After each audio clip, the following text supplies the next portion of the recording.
And thanks for logging on to WCVB.com. I'm meteorologist Cindy Fitzgibbon. Pollen levels right now are very high. That's the tree pollen, the poplar, the juniper, maple. And notice the next couple of days stays on the high side, may come down a little bit for you on Saturday. But the wind going to be blowing everything around today. It's a breezy, mild afternoon after a chilly start this morning. Southwesterly winds will push temperatures only to the low to mid 50s on the Cape. Elsewhere, we're going to be closer to 60 degrees. And Metro West, Merrimack Valley, out into Worcester County, I think a lot of spots going into the lower 60s today with lots of bright sunshine. High pressure, though, sliding east tonight, and you can see off to the west there is a frontal system. A lot of clouds with this and just a few showers. Not a whole lot of moisture, and that's our weather coming up for tomorrow. So we'll bring in the clouds tonight. Can't rule out a stray shower after midnight. Temperatures, though, with a southerly wind and the cloud cover, pretty mild. We're staying in the low to mid 40s. And tomorrow we're up around 60 degrees, but it's a lot of cloud cover and just a few showers throughout the day. You can see that here on Futurecast tomorrow morning.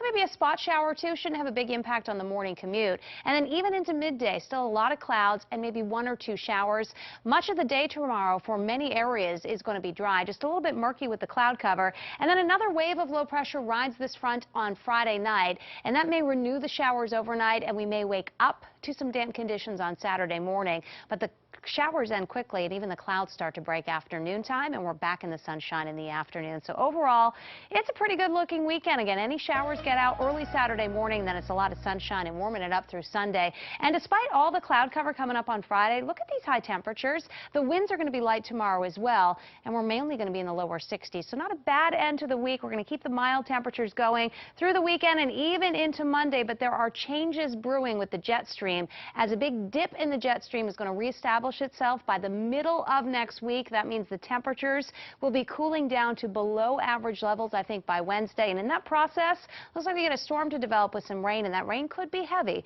especially on Tuesday afternoon.